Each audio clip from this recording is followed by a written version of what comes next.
Hey everybody, Mateo and RTB here from Zpacks, and today we're going to show you how to set up and break down your offset duo. Start off by finding flat ground if possible, and make sure the area is free of sharp rocks and twigs. Remove the tent and the 32-inch tent pole from the stuff sack, and lay the offset duo out flat. Next, stake out the 4 main corners of the tent, leaving a little slack on each guy line. Make sure when staking out the tent that they extend straight out from the point at a 45-degree angle. If not using our 48-inch tent poles, you'll need to set your trekking poles to 48 inches. With the storm doors unzipped, insert the front trekking pole outside the screen with the handle at the peak and place the tip of the pole on the ground sheet's integrated trekking pole flap. Stake the peak guy line and adjust it along with the guy line on the shorter storm door if necessary. If the peak is too high, tighten the front corner lines. If it is too low, loosen them. The corners of the tent should be about 4 inches off the ground. Insert the back trekking pole the same way, staking out and adjusting the guy lines on the back, just like you did on the front.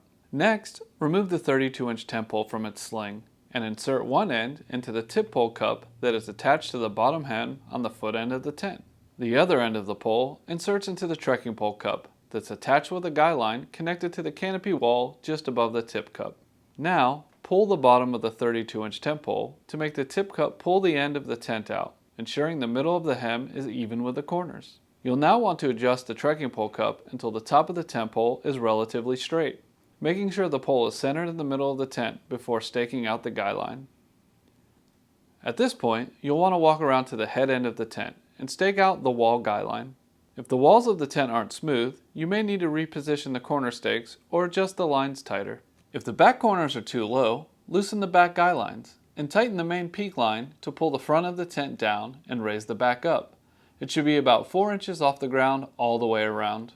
Each of the storm doors can be zip closed or rolled up independently and secured with the tent's magnet toggles. Leave at least one door open for airflow unless the weather is very bad. To break down the tent, make sure both sides are unzipped. Now, remove the stakes from both peak guy lines and the guy line at the foot to remove your trekking pole and or tent poles. Next, you'll walk around the tent removing all of the remaining stakes. Fold the tent in half lengthwise. Fold the tent in half lengthwise. Now you'll fold the tent into thirds. Fold the tent in half lengthwise. Now roll the tent up. Once the tent has been rolled up, place it back into the stuff sack. Now, fold up the 32-inch tent pole, place it into its sling, and slide it in alongside the tent into the stuff sack. Well, that covers how to properly set up and break down your offset duo. For more information, click the link in the corner or in the description below. If you have any additional questions, please leave a comment or reach out to us at zpacks.com. Don't forget to hit subscribe to stay up to date on the latest product information, gear overviews, and our upcoming adventures. Until then, see you outside.